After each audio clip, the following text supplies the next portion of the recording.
Ay, magandang gabi mga boss. Dami na naman ganap. Pero unahin natin si Bato. No? Natin kung ano na mo ito eh.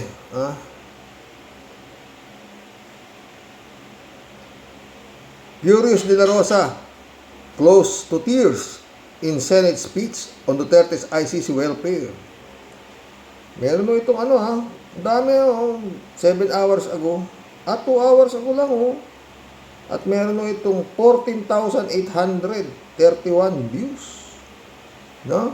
Magbigay na ako tayo reaction dito kay Bato. Senador ni Digong eh. Thank you, Mr. President. Mr. President, today I rise on a matter of personal and collective privilege. Last March 11, 2025, former President Rodrigo Duterte was allegedly kidnapped by international criminal. Ayan ka na naman Bato, kidnap ka ng kidnap eh. Para kang hindi naging PNP chief. Binasahan nga ng warrant of arrest yan. Kaya kinuha. Hindi kinidnap. Tuloy mo. Alam nyo, malakas ang loob nito, no? Kasi wala na si PNP Chief de la Rosa eh. Tuloy mo. Police organization, Interpol, with indispensable cooperation from our authorities. He was then handed over to the International Criminal Court. Counting from today, it has been more than 6 months since that fateful day. Halos bilang ni Bato Ba't ba Bato ikaw minsan ka lang yata dumalaw doon sa amo mo? Tuloy.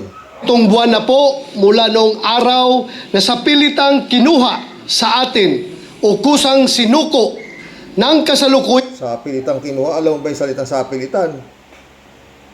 Halos kalahating araw yun bago. Isang araw yata na inaano ni General Torian para sumama na. Nakikiusap siya dahil may warrant of arrest siya. Ayaw niya sumama. Di ba? Ikaw. Buti nga, hindi pa, kagaya kayo, Bato. Ang administrasyon, ang presidenteng mahal ng napakaraming Pilipino. Teka Bato, mamaya ipakikita ko sa yung video mahal ng napakaraming Pilipino Sabihin mo yan kay Idol Christian Esguerra, Kristan, Nyolo, Richard Hidarian, Ronald Llamas, Laila de Lima, marami. Anong mahal ng Pilipino? Ikaw lang. Dahil kung walang Duterte, wala ka sa kinatatayuan mo. Just this morning, I read a social media post on the official page of our Vice President Sara Duterte about alleged sham welfare checks conducted on former President Rodrigo Duterte. Let me quote her statement. Welfare check Sine-check up yung amo mo. Ano statement niya si Sayad? I have received disturbing information from Malacanang that a report about former President Rodrigo Roa Duterte was submitted to President Ferdinand Marcos Jr. by the Philippine Embassy in The Hague. The officials entered the detention unit under the false pretense of conducting a welfare check and interviewed. Well, sine-check up nga dahil sabi ni Kupalman, yung kanyang kliyente, may diferensya na sa utak. Kaya sine-check up kung totoo o hindi. Ang sinasabi nung kanyang abogado, tumira na naman kayo Bato Former President Rodrigo Roa Duterte. Welfare, Mr. President, checked by the very same ones who caused the former Philippine President, possibly the most well-loved Philippine President, to suffer in foreign jurisdiction. Anong klaseng welfare kaya ang kanilang sinisiguro? At kaninong welfare? So welfare nga ni Digong, tanga naman ito puta. Kung pwede na siyang i-trial o tine-check nga siya, baka tangina. Senador to, ha? Senador ni Duterte, hindi ng Pilipinas. Tangin ng tao to. Bold of them to assume that they are in any position to look into his well-being. When in the very first Nakapreso nga yung amo mo, tanga. Alam nga namang check upin yung preso, ikukonsulta pa sa'yo, gago. place, securing his well-being should have meant utmost respect for his person, as well as refusal to surrender Ayokong mga pre na. Ayokong humingi ng inyong opinion. Ano ba ang masasabi niyo rito kay Bato? Dahil baka mamaya masyado na namang harsh ang inyong mga comments, baka hindi ko na kayang basahin. No? Wag ho kayo masyadong harsh. Medyo pinong konti, no, mga ka-warriors, no? Tuloy mo ba to? him to a foreign court, Tuloy. not because he was the 16th President of the Republic, but perhaps more importantly, because he is a Filipino. How could those who, months ago, could hardly follow proper legal procedure be now expected to conduct a lawful welfare check?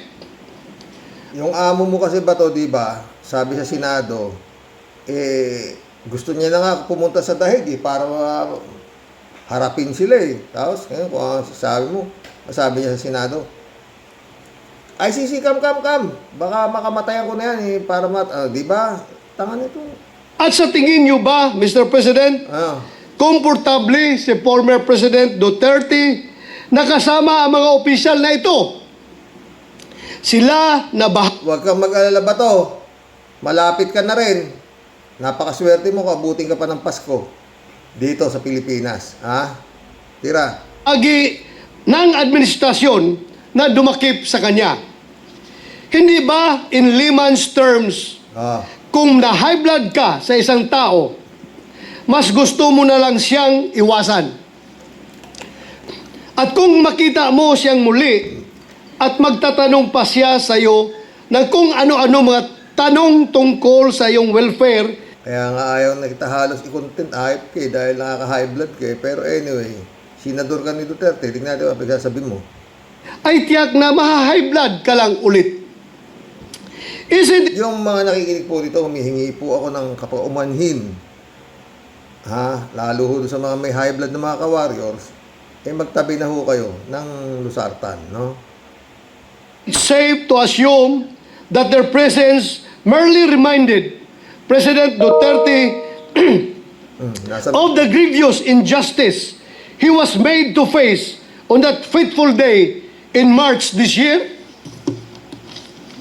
Gugustuhin ba ng isang tao na tumanggap ng dalaw mula sa mga nilalang na maaaring maging sanhi ng pagkulo ng kanyang dugo? Welfare check ba ito o operasyon para mapaikli ang Tanga! Doktor nga, chinecheck nga yung kanyang welfare. Kaya nga, welfare check Puta napapambura ako sa Bato Welfare check nga, tanga. Ano ba sa Tagalog yung welfare check? Ito gago ko. buhay ng dating Pangulo? Kaninong welfare ba ang gusto nila niyong mapabuti? Yung welfare, hindi ko nga, tanga. Gusto nung mapabuti, kaya nga welfare check siya doon. Tine-check up yung kanyang kalusugan. Welfare nga. Ina na ito. Baka ang mainam ay bulahin niyo na lang ang inyong mga sarili. Huwag niyo na Gaya ng ginagawa mo ngayon, binobola mo yung sarili. Sa Senado naman ng mga friend, itong gastuso ng gobyerno yan. Ginagamit itong mga ito, yung Senado, sa mga ganitong klaseng speeches na wala namang idadagdag sa dami ng problema ba to sa flood control. Yan, naisingit mo pa yan. Ang klase ba naman to Senado na to? Pumapayag, Tito Soto, pumapayag ang ginagamit ng mga ito, mga senador ni Duterte, yan Senado, ikaw ang president dyan. Ewan ko sa'yo. Dapat ito, hindi tinatalaka ito dahil inaresto na nga Magkakawa ka na magkakawa kay lahat dyan. Hindi na magbabago, hindi na maiuwi si Duterte. Lahat na nga ginagawa, nagbabaliw-baliwan na, kung ano-ano na, hindi na talaga. Binasahan na nga ng sakdal eh, di ba? Oh. At ikaw, nakalista ka rin sa sakdal. Bato. Sayangin ang buwis ng taong bayan sa inyong kasinungalingan. Sinasayang mo yung buwis ng taong bayan sa kada daldal mo dyan. Ang daming pwedeng idaldal. Eh naku, bato. Huwag nyo nang idamay ang dating Pangulo sa pagpapalapad nyo ng papel. Sabi nga ng Sino ba nagpapalapad ng papel? Ikaw. Ito. mga inspirational post sa social media, you cannot heal the same environment that hurt you. You cannot heal the company of those who merely stood and watched while you were harmed. Ang tingin ba ng administrasyon na ito ay hindi kayang alagaan ng kanyang pamilya si former President Duterte? More to the point, what was the interview for? Sobra nang alaga eh. Halos, gusto na nga matulog. Kung pwede lang tatabihan na ni Sara Duterte yung tatay nila doon. Kaso hindi nga pwede. Bato. Paano kaya nila pakikinabangan at gagamitin ang findings nila tungkol sa welfare niya? Eh di kung naka-findings nila hindi naman totoo yung sinasabi ni Kupalman na may diferensya sa utak, di tuloy ang trial, ganun. Ito. Para saan? Sa pilitan nyo na ngang ipinadampot sa mga dayuhan, pupuntahan nyo pa sa kulungan. Hindi dayuhan ang dumampot, Pilipino ang dumampot kasi nga may arrest warrant at yun nga, member tayo ng Interpol. Pulis to. Ba't ganito utak nito? Nang wala malang abiso sa pamilya. Isn't that adding Alam nga namang aaresto ka ng aabisuhan mo pa yung pamilya, bato naman ang arampot ng katangahan yan. Kunyari, may wanted, kagaya nga yung amo mo, wanted, di ba, crimes against humanity. O kunyari, mayroong kang kapitbahay, wanted, nakita ron. Sa halip na hulihin, pupunta muna sa pamilya niya, magtatanong, hoy, aarestoin namin yung anak niyo, wanted. insult to injury? Can't you, just for a while, cut the old man's some slack? Mamahinga naman kayo mula sa pagdaragdag ng sama ng loob kay Tatay Digong. With all due respect to our Philippine Embassy in The Hague, I, along with so many of our fellow Filipinos, asked for answers. Mr. President, ever since this year began, I can no longer count the number of issues that have plagued our country and demanded always our utmost attention. Often our Buti deepest alam mo, ba't bumabalik ka pa rin sa amo mo? Ang daming dapat talakayin dyan sa Senado. outrage, I believe I need not enumerate them anymore. Oh, And just last week, Mr. President, we began our 100-day countdown to Christmas. Therefore, I would not take it against the ordinary Filipino oh. if they happen to forget what happened on March 11, 2025. But I haven't forgotten. If PRRD to some, Tatay Digong to so many of us, and Mayor Binabasa nung gago eh. Oh. Ibig sabihin, may sumulat na itong comics na binabasa niya. Tuloy mo. Mayor Rudy, for me, Oh. is a man whose destiny clearly, unequivocally preceded him. Unequivocally daw. Ikaw, vocal ka talaga, gago ka eh. Tuloy mo. Para sa isang mayor na nagdadrive ng taxi upang ikutin ang kanyang syudad at siguraduhing maayos at payapa ito, lalo na sa gabi. A man who faced this Kaya pala daming addict hanggang ngayon doon sa Davao. Ano? Ultimo sa munisipyo. Nag-positive, 37. Ba to? Panahon na ni, ni Baste. Di ba? Tuloy. these problems head-on rather than shy away from them. or let his officials take the blows. With a man like that, the presidency was therefore practically a done deal. No one else, I repeat, no one else in our lifetime had or will ever have the presidency cut out for him. None except Rodrigo Duterte. Dapat lang talaga na naging presidente siya. Imagine, Talagang dapat ka, dahil kung hindi nga siya naging presidente, gunggong, hindi ka naging senador, klaseng ka. the preposterousness he must endure. This man is now imprisoned in a foreign country, having been surrendered. Wala nagkakaso rito, tanga. Kaya nga, doon siya kinasuhan sa foreign country. At hindi lang siya may kaso doon, marami pang bansa na nandoon may kaso galing sa iba-ibang bansa. Ang mga katangahan niyan ba to? Ano to? To a foreign court by his own government. Those who hold him in custody Ginggugulo nga rito eh. Daldal ng daldal yung amo mo na BBM bangag, minumura yung presidente. Oh, ikaw man to, tanga. Di pa dadakip mo rin yan. Eh, ayaw naman dakipin ng pulis dito. Ewan ko nga ba. Oh. Kung hindi pa nagbigay ng warrant of arrest ang International Criminal Court, walang nagsasampa ng kaso dyan. Oh. Nagsampa man ng kaso, nadidismiss. Bayan ba to? Kaya doon pumunta sa ICC. Oh. Eh, miyembro tayo ng ICC. Oh, saka lang naman tayo hindi naging miyembro ba to eh. Tatanga-tangahan ka naman eh. Nung yung amo muna, ang presidente dahil nga kaya siya umalis siya sa International Criminal Court dahil alam niya na mayayari siya. Eh kaso hindi nangyari dahil may batas nga bato na maski na umalis ka na, yung crimes na ginawa mo nung miyembro ka pa, hindi mawawala. Oh. Tuloy.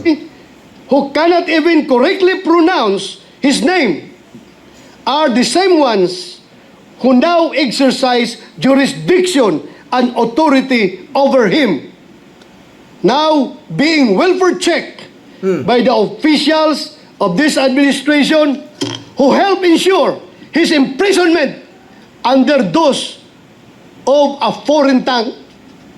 Again, I say preposterous, Mr. President. Sabi ng mga eksperto, ang average life expectancy ng isang Filipino male sa taong 2024 ay 71. Puta ka na, 71 pala yung average life. Sabi daw sa 2024. 69 na ako, dalawang taon na lang ako mabubuhay nga rod ba to? Ha? Average life di ba? Kailangan mag-exercise na ako mga kawarno. Puta. Yan, may ubo pa ako. 71.79 years old.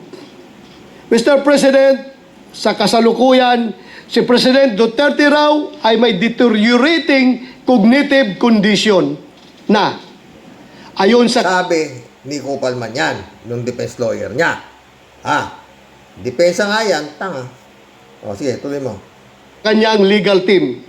Hindi na raw po fit to stand trial at butot balat na lang daw at hirap ng tumayo. Ang alin? Alin ang hirap ng tumayo ba to? Maliwanagin mo. Yung et niya o siya? Ganon. Tuloy mo. Kung pagkaisipin, kung May kaibigan ako ba to? Kala mo 80 na, tumatayo pa. Nakakadalawa pa nga raw siya eh. sa 72 years old ang life expectancy ng isang lalaki dito sa atin. Ibig sabihin, si President Duterte ay nabigyan na ng Panginoon ng bonus. Almost Panginoon ka na naman, tanga, minumura nga niyang amo yung Panginoon. Ibig sabihin ni Bato, lumagpas na raw si Digong sa 72 yung life ng tang lalaki. Kaya nabigyan na raw ng Panginoon ng bonus. Tanga! Nakalimutan mo ba yung kasabihan ba to? ang masamang damo, masamang mamatay. Tanga mo talaga. Kaya umabot o siya. Sa bagay, anyway. Marami namang nagdadasal. Ako nga gusto ko umabot si Digong hanggang 150 years eh. 50 years. Di ba? Umabot siya ng edad na 150. Tuloy mo ba to? 10 years. He is now 82 years old. 80. Siyempre, 81 pa lang yata. Nagdagdag ka na naman ng isa. Tanga-tanga mo. Tuloy mo. pinagpapasalamat natin yan. Ikaw lang. And yet, No. Hindi binabasa na naman. Ang gago. Ayan. Umiiyak na yata. if we accept the fact Umiiyak na. that he may not have long, Hindi mabasa ang gago. Umiiyak na. I hope with all my heart that he leaves this world Ako nga sabi nga sa'yo, baski na umabot ng 200 taon si Bato eh. Si Digong mas okay pa at nang mapagsilbihan niya yung kanyang magiging sentensya.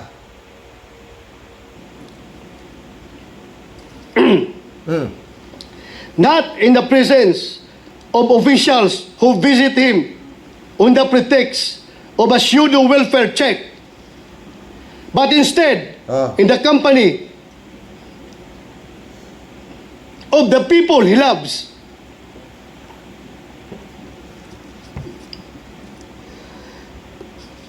May kasalanan nga siya, tanga, kaya nga nakakulong. Alam nga namang, pakiusap yung ICC na kung po pwede. Yung mga mahal ni Duterte sa buhay, samahan siya sa preso. Ilan ba? Maraming mahal siya sa buhay yan, gago. Ilan ba babae ni Duterte? Daming kabit yan, gago ka talaga ba to? Tuloy mo. And who truly care for him, Siyempre.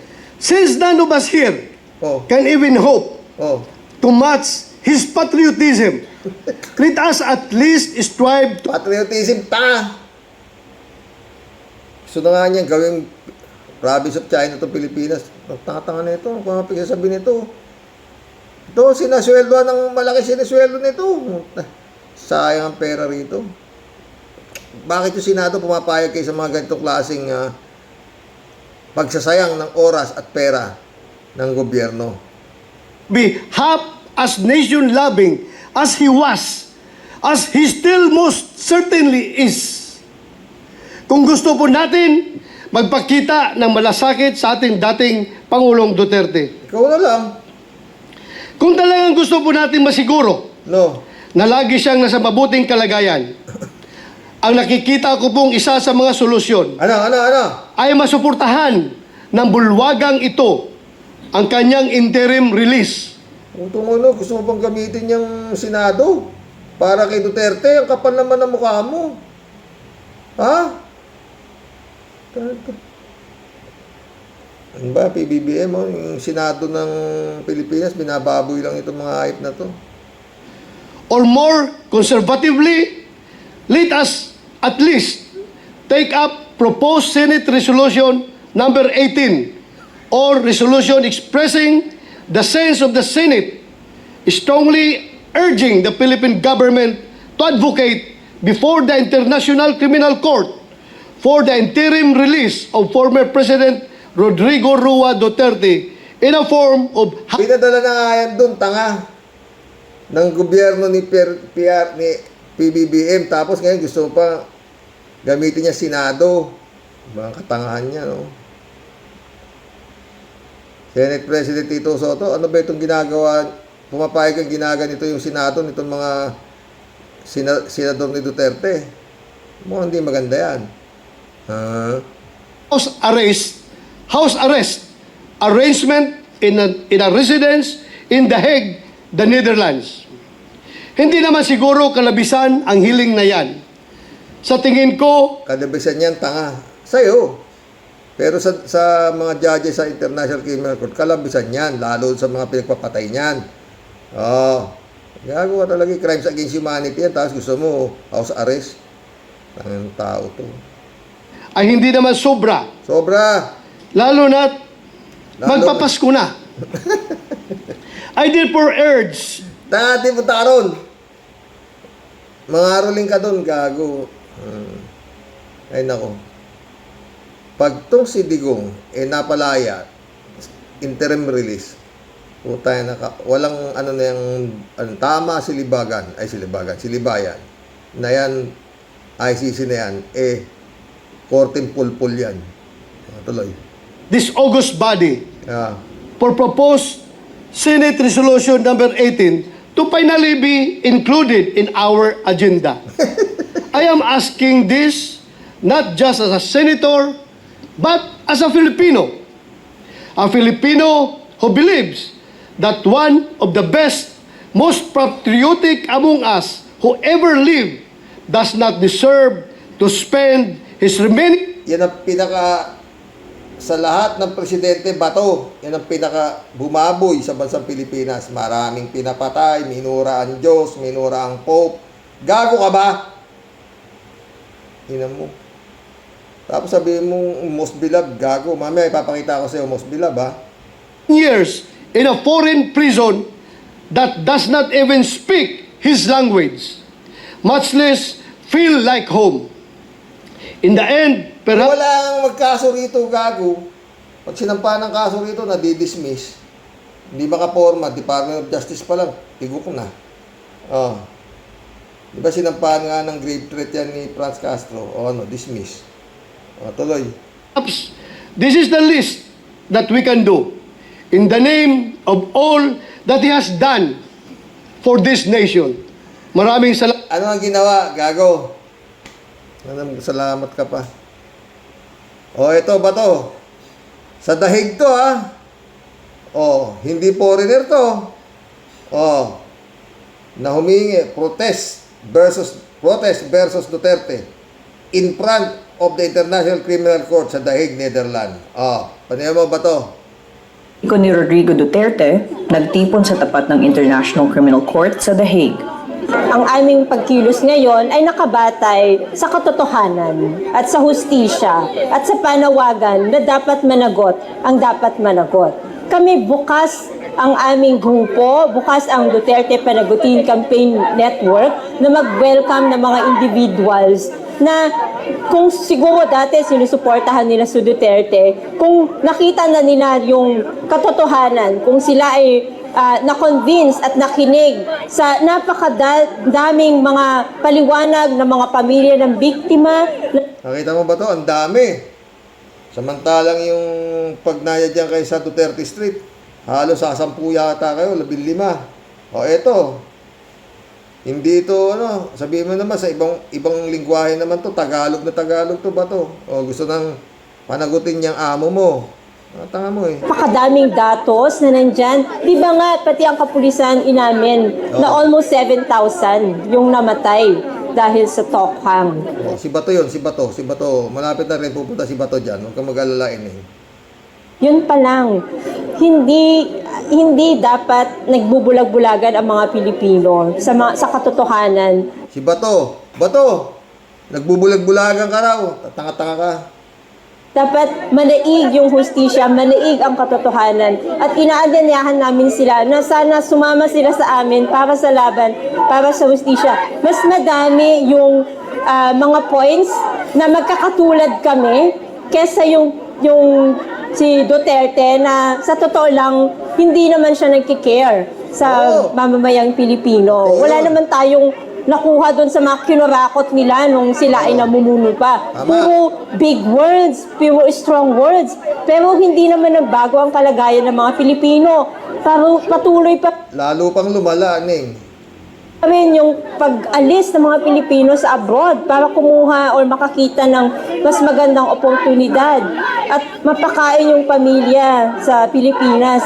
Wala naman tayong nahihita sa mga ganong politiko. Kaya ang panawagan namin, magsama-sama tayo ang magiging pwersa para baguhin talaga yung sistema sa Pilipinas. Kahit ngayon, yung nangyayari, di ba, after Duterte, Marcos, walang pinag-iba. Systemic. At ang systemic na problem, hindi yan babaguhin ng mga politikong nakaupo. Tayo ang magbabago niyan. At ang ang key doon, dapat sama-sama tayo at nagbibigis tayo.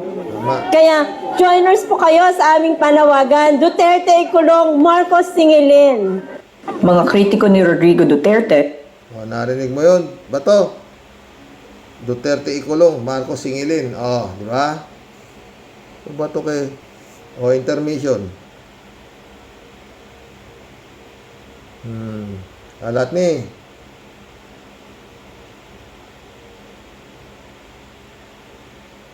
Ayokong mag-sound eh. Ako, nakaka-copyright ako eh. O, kalat niya. O. Di kaya ito yung bata ni Villanueva. Ganyan kaganda yung bata ni Villanueva eh. Miss Bulacan daw eh.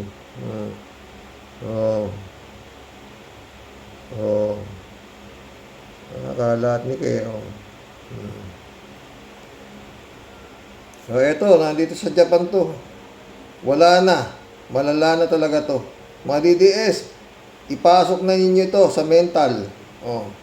Maganda pala boses ito si Sara Duterte, no? Oh, ito, magiging presidente ni Bato. Ha?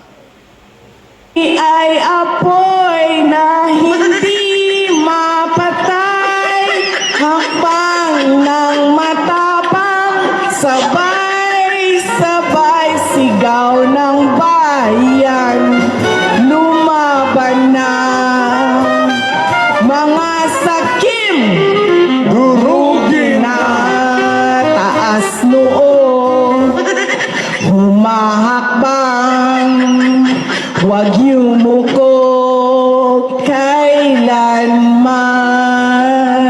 taas noo, humahakbang, huwag yumuko kailanman, taas noo, humahakbang, huwag yumuko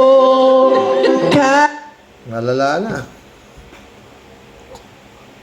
Paano ba yun? Taas noo, humahakbang. Eh, puta, madadapa ako niyan. Putis ka Sara Duterte ka. O, mag-collab na tayo, mga boss. Ito yung bahay ni, mga bago tayo mag-collab, mga friend. 30 minutes na tayo mahigit eh. Ito yung bahay nitong si, Alcantara. Putik pala talaga, Ito ang multi-million na bahay ng DPWH official na si Henry Alcantara. Meron itong malaking pool sa labas. Pagpasok mo sa loob, bubungad sa iyo ang isang malaking bar at isang maluwang na sala na may golden tables at mamahaling sofa. Makikita mo rin ang bar na puno ng tax, wine at alak. Nariyan din ang isang billiard table kung saan naglalaro ang mga tropa. Meron ding mahabang mesa kung saan nagmi-meeting ang you-know-who. At may parang entablado kung saan sila nagsasaya, nakikinig ng payo at nagbabalak kung paano nila wawaldasin ang pera ng bayan kasama ang kanilang tropa. Ito ang multi-million na bahay ng DPWH of... Grabe, no? Hindi pa ho yung buo yun, ha? Oo. Yung pera ng bayan yan, no? Yan ang mga dapat na isoli. Oo. Diyan, yung bahay nito, dapat to, pag kinumpis ka, gawing ospital para sa mga nababaha sa Bulacan, di ba? Ito pa isa, oh. ICC prosecution formally charged Duterte with crimes against humanity. 22 hours ago lang ito. Detained ex-Philippine President Rodrigo Duterte is formally charged by Suntex, prosecutors. Apollo Supreme. Bluetooth mode. Connected. The International Criminal Court with crimes against humanity. The charges are in connection with summary killings during his bloody anti-drug campaign. This report from Zen Hernandez. 49 incidents of alleged extrajudicial killings resulting in the death of 76 individuals formed the basis for the 3 counts of crimes against humanity filed by the ICC prosecutor against former President Rodrigo Duterte. The first count pertains to crimes against humanity for the murder of 19 individuals in Davao City. Kinalis na. Paano interim release? Alam nga namang i-release pa yan. Si Kupal man, no? Tuloy. Between 2013 and 2016, when Duterte was vice mayor and mayor. The second, crimes against humanity for the murder of 14 high-value targets between 2016 and 2017 during his presidency. And third, crimes against humanity for the murder of 43 victims, with 2 attempted murders during barangay clearance operations, the so-called Oplan Tokhang. According to the document containing the charges, Duterte has liability as indirect co-perpetrator under Article 25 of the Rome Statute for crimes committed jointly or through other people. In Duterte's case, widespread and systematic killings were carried out with more or less 20 co-perpetrators, with 18 names redacted, and a final category for other members of the PNP and high-ranking government officials. Based on the accompanying Marami pang aarestuhin yung ICC. Dali-dalian ninyo. At 3 taon lang si PBBM, no? Para mabigyan ng katarungan yung mga biktima nitong most beloved president, sabi ni Bato. Information brief, the Duterte administration's 27 year-end report allegedly cites 3,967 drug personalities killed and a further 16,355 drug-related homicides. Pulis yung nagsabi niyan. Nagbabase lang naman ng ICC Bato do sa findings ng mga pulis eh. O, diba? Hindi naman sila nag-iimbento ng kaso sa amo mo. Recorded as accomplishments. Duterte was said to have organized the Davao Death Squad in 1988 to kill criminals or alleged drug offenders in exchange for incentives. This so-called Davao model was implemented nationwide when he became president. According to the prosecution, Si Garma umamin yan. O, titistigo yata si Garma eh. Chipay ni Digo. Duterte's orders were clear based on his own public statements as early as the campaign period. A certain De La Rosa allegedly promised an immediate scaled-up version threatening De La Rosa, ikaw yun, Bato. Hindi ka naman siguro magiging butot balat agad, Bato, no? Maraming mauubos pa sa'yo eh. Kaya bata ka pa, Bato. Oo. Maiiwan ka doon sa dahig, malamang. Ha? all who would dare to fight back. On the day of his appointment as PNP chief, the prosecution said De La Rosa drafted the command memorandum circular that was used as basis for Project Double Barrel, aimed to neutralize illegal drug personalities Nung kaso mo, De La Rosa. nationwide. Binabanggit nga doon sa pre-confirmation brief ang naging masusing role Si Atty. Conti, ni Bato de la Rosa. At para sa akin, malinaw na inilalatag na si Bato de la Rosa ay co-perpetrator kasama ni Duterte. The 3 counts of crimes against humanity of murder and attempted murder should have been the subject of a confirmation of charges hearing initially scheduled September 23, but were postponed to address first a petition from Duterte's camp for indefinite adjournment, citing Duterte's health problems, making him unfit for trial.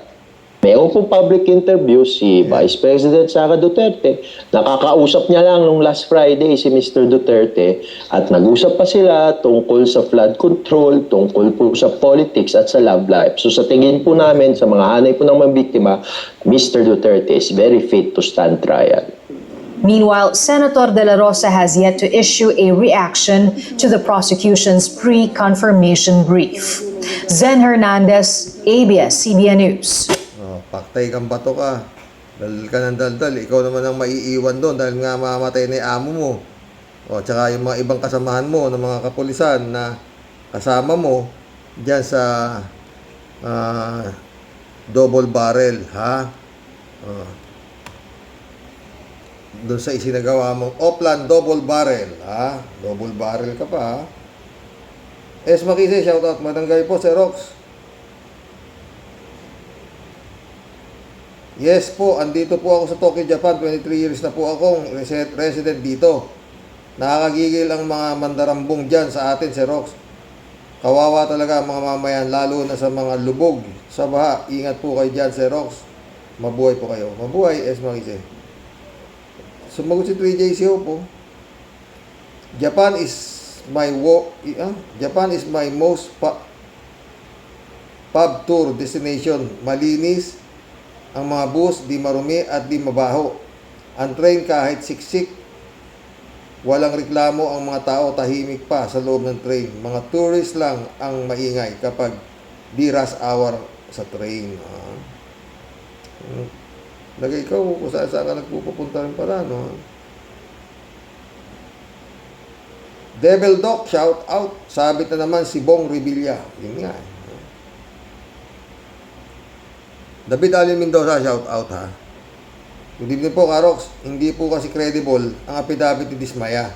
Kaya ayaw ng DOJ isa ilalim sa Witness Protection Program ng gobyerno. At walang gesture of goodwill na isauli ang nanganakalimbat na pera ng bayan. Di gaya ni Hernandez at Alcantara na umayag isauli yung mga luxury cars nila. Yun nga. Sumagot naman si 3J Show. Tawa. Ano sila, hangal? Para ibalik ang pera natin. Gusto nila bigyan natin sila ng proteksyon tapos wala na silang kaso at kanila pa ang nakalimbat nilang pera natin. Higit pa sa buhaya mga ito. Mga demonyo yung 3J Show. Kalat ni Baya, shout out. Dami natin topic ngayon mga friend, ha. Sana nagustuhan nyo, ha. Librado Ludovico, shout out. Good morning, Karox, and to all warriors watching from Edmonton, Alberta, Canada. God bless mo. Stay safe and healthy. Karox, may napanood akong vlogger na si Tandang Digong Dutae ay kinasuhan ng 3 counts ng ICC. I don't know kung totoo. Anyway, sana tapos na. Sana nga tapos na ngayon matandang halimaw. Totoo. Michelle Edwin Mike, shout out my friend. David Alvin Mendoza. Karox, ang pinag-iba lang ni Joel is lying kay Gibbs ay itong si Gibbs. Si Gibbs po ay binata pala. At may asawa naman itong si Joel Villanueva. Magtayo na lang po kaya tayo ng rehilyon, Karox. Ano po sa tingin ninyo? Joke lang, Karox. Malaki po ang takot ko sa ating Diyos. Maganda nga mga tayuan yan, eh. Oo. Pero hindi, hirap kong sensyahin. Ginagamit mo si Lord para lang ikaw ay magkapera. David Ali Mendoza. Trivia lang po, Sir Rox. Yung pong Timbuktu ay lugar sa bansang Mali sa Africa. Ako man po noon, akala ko ay expression lang yan, salita na yan. Kapag naririnig ko sa nanay ko. Pero minsan narinig ko din na sinabi ni John Wayne yan, na isang pelikula niya. Kaya tinanong ko si paring Google. At ayun, merong lugar na ganoon. Joselito Mabait, shout out. Glenda Deo, shout out. Kat, shout out. Sabi niya, Tyrox, bakit po yata iba ang pinakita ng House of Representatives na naging pagbulusok ng yaman ng mga diskaya? Unahin ng pandemic nga kumita pa mga yan. Diba? Friend Shervin Sapeta, shout out. Christian Sen, July 7, Alcantara, shout out mga friend. Annalisa Apolinar, shout out. Sabi Tia Daily. Humahagunot na bayo ng bagyong Nando. Ang mga pasabog, hearing sa Senado, kuliling dismaya, tuluyang kumanta, lahat sila. Sabit, grabing anomalya, nginig ang lubot ni Alcantara. Wala na daw choice, damay-damay na. Sa kanyang pagkanta, ay grabe ang kaba, piniling umupo tabi ni Rimulya. Mga kababayan, eto na ang resulta. Pag ikay tiwali at sobrang kang buhaya, huli ka na balbon, ngayon humanda ka. Ang dami mong pera na mali-maleta, ngayon walang silbi. Ano ang kwenta? Kahit magsisi ka pa, sadyang huli na. Nalubog sa hirap, sa korupsyon mong dala, daming kababayan, sa'yo'y walang kwenta. Di mo na inisip na di mo alintana. Masyado kang sakim sa baha ng pera. Sadya bang malupit, naputol ng saya, ngayon sa Senado, ikay ginigisa. Turo ng daliri, papel na may pirma, pinaka-mastermind, sino ba talaga? Sindikatong papel, sinong nagdurusa? Dapat lang ibalik, nakaw ninyong kinuha. Di lang dapat kulong, bitay na parusa. Huwag nang pamarisan, huwag nang maulit pa. Ang sigaw ng lahat, nasaan ang hustisya? Kay Blackjack. Epak, shoutout. Sabi ko na, sa pagmumukha pa lang ni Joel Villanueva, hindi nagagawa ng mabuti. Abay, ewan ko nga ba? Tangina, may rehilyon pa yan. Anak ng putang ina. Elizabeth Iscaria, good morning, Sir Rox. Ibang klase din naman itong si Diskaya. Parang may kinikilingan ito. At bakit sa panahon ni BBM ay pinupuntiryan ito? Nung panahon ni Digong yan, nung panahon ni Digong dyan nga sila nakilala at yumaman. Ano yan? Yun nga eh. Shelly J. Sir, shoutout. Hayop talaga sila, Xerox. Ang kakapal na mukha. Maanod sana sila lahat ng baha at tamaan sana ng kidlat. Ferdinand San Juan, shoutout. Good morning po, Karox. Paulit-ulit, matuto at magising na tayong taong bayan sa pagpili ng politikong iluluklok sa pwesto, sa gobyerno, sa nasyonal at sa lokal upang hindi maulit ang ganitong kagarapalang korupsyon o pagnanakaw sa gobyerno. Magsilbing aral sa ating lahat dahil ang balik nito ay pagdurusa nating mamamayan. Totoo yan, Ferdinand, ha? Shirley J. Zero. Karox, napanood ba yung vlog ni Kakamping? Grabe yung babae na makadidiis, stress na siya. At matinding mga sinasabi niya doon. May karapatan at kabasusan na. Nababaliw na dahil sa tatay digong niya. Hindi ko pinapanood yun, yung mga ganun. Oo. Sa totoo lang, pinapalubod ni Kakamping yung mga dating Duterte na parang nagkakatililing na. Mary Libronak, shout out. Good morning, Sir Rox. No skipping ads, sabi. Mary Libron ulit ito. Sosa talaga ang Pilipinas. Mga sakim na politiko at contractors sa pera at sadista sila dahil gusto nilang nakikita ang mga taong bayan na naghihirapan at nasasaktan sa hirap tulad ng pag-ospital at sa edukasyon. Mary Libron ulit ito. Pero Diskaya, dahil sa bidding, kinukonsinti mo rin yung kanilang kasakiman. Kaya sakim at demonyo sa pera. Go to hell lahat kayong mga kurap. Mary Libron ulit to. Nasanay na sila sa mga porsyento nung nakaraan ng mga administrasyon. Kaya pagdating kay PBBM, naging abusado sila at si BBM naman ay may tiwala siya sa kanyang mga ahensya. Pagkakamali yun eh. Ginagago siya eh. May advisor naman. Ano ba? Romeo Calusa, shoutout. Gandang gabi, Karox. Dito muna tayo sa shota ni Joel. Hay, naku. Miss Corporal. Nagpakalayo-layo ka pa. Hahanap ka pala ng mongoloid na si Joel. Nandito naman kaming mga pogi at tunay na lalaki dito sa Warriors ni Karox. Halika, join ka sa amin. Marami kang matututuhan. Chickboy ka rin, ha? Romeo ulit, oh. Kay Marcolecta naman, na ang muka ay kinusot na papel. Bakit galit ka? Patay ba ang dilihensya mo? Pera na naging bato pa. Basa ko na ang mukha mo, eh. Ito pang napansin ko sa'yo, ha? Panay ang depensa mo sa mga tropang Duterte. Nasira ba ang pagkasenador mo dahil na stop ang nakawan ng DPWH at hindi ka na nakahabol? Kaya yan ang balak mo. Kaya ganyan ang mukha mo. Ito ang payo ko sa'yo. Mag-walk out ka, tapos dalhin mo sa EDSA. Tip ko sa'yo. Gayahin mo si Pimentel. Kita mo, nalusaw si Erap. Si Pimentel ba? Yan. Pimentel? Si si Chavit. Ah. 3J Siopo. Ay nako Sir Rox, ang daming ganap sa hearing. Simula pa ng hearing, mainit na agad si Marcolecta.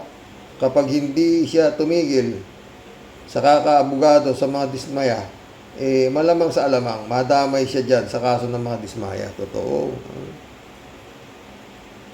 Pastor John Lagon, my friend, shout out. Dolor Garcia, Adoracion Dimaranan. Eman Escalona, anak, shout out.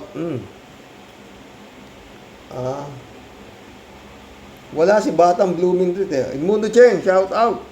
Sana okay ka lang, my friend, ha? Sabi ni 3J Shop. By the way, Sir Rox, nasa Netherlands pala si Ka Enzo. Investigador na rin si Ka Enzo. Kasi nalaman niya na talagang involved sa kaso ni Gong Di, si Bato de la Rosa. Nakita ni Ka Enzo sa papeles. Kaya talagang it's just a matter of time para mapadalhan ng proper arrest warrant ito si Bato. Pati na rin si Bongo. Kaso, nung si Quezon de Bola, pa-presidente sa Senado, protektado siya. Ngayon, protektado pa rin ba siya ni Tito Sen? Asking lang po. Ayan, nagdadadalo sa Senado Tito Sen, ba't pinababayaan mo yung ginababoy yung Senado nitong mga kampo ni Duterte? Mukhang mali yan, ha? 3J Show po nito. Sir Rox, talagang di natiis si Bryce Hernandez. Talagang sinabi niya, mga substandard ang mga project nila. O yun ba? Wow, heavy. Kaya ang pobreng mga taga Bulacan at ibang parte ng Pinas nagkakandalunod sa baha. Nalunod mga pananim, nasira ang mga bahay dahil sa baha, dahil sa ibinulsa ang pera para paggawa ng matino at matibay na pagkontra sa baha. Mga walang hiya, dapat talaga silang makulong at ibalik ang pera sa bayan. Totoo yan. 3J Show ulit. Sir Rox, paano may babalik ang pera sa bayan ng mga walang hiyang politiko na ito? Pati mga kontrato, engineers at kung sino-sino pa, ibenta nila lahat ang ari-arian nila at ibalik ang pera sa kaban ng bayan. Yung mga nepo babies na yan, ikulong sa kapal ng muka na dispalkuhin ang pera sa isang kainan. Kaya lang, proud pa sila. Sampulan ang mga hitad na ito, sobrang yayabang. Ang tunay na mayaman, tulad ng mga Ayala, nakita nyo bang nagyabang sa Sokmed? Wala. Kasi di nila kailangan magyabang dahil legit silang mayaman. Itong mga nepo babies na ito, sabik na sabik sa atensyon ng tao para sirangaan na walang hiya. Inangaan naman sila, friend, ang tataas ng kanilang mga subscriber. Sir Rox, talagang nag-ingit-ngit ako sa mga ito. Di ako madaling magalit, pero itong mga nepo babies na ito, nakakasira ng mood. Ito. PJ Show ulit, Malapit tayo magsang oras, mga boss, Yan si Carly Dismaya. Na yan. Dapat talagang ikulong mga yan. Yung Sara, kala mo talagang inosente. Tignan mo, Sir Rox, ang artist, Senado. Kala mo talagang Nobio Rich. Siya mismo nagsabi simula DPWH sila yumaman. Paano na-discover nila kung paano magkamal ng milyon-milyon sa lapi nang walang kapawis-pawis, mga ganid, salot na lipunan. Correction, ha? Anong milyon-milyon? Bilyon-bilyon. Reynaldo Gonzalez, shout out. Yan ang halimbawa ng mga sugapa, parang sa sabungan, nananalo na ayaw pang umayaw. Namungero ka siguro, no? Ako hindi. Nung wala, kasi ayoko na kasi nga machine, ang pangit.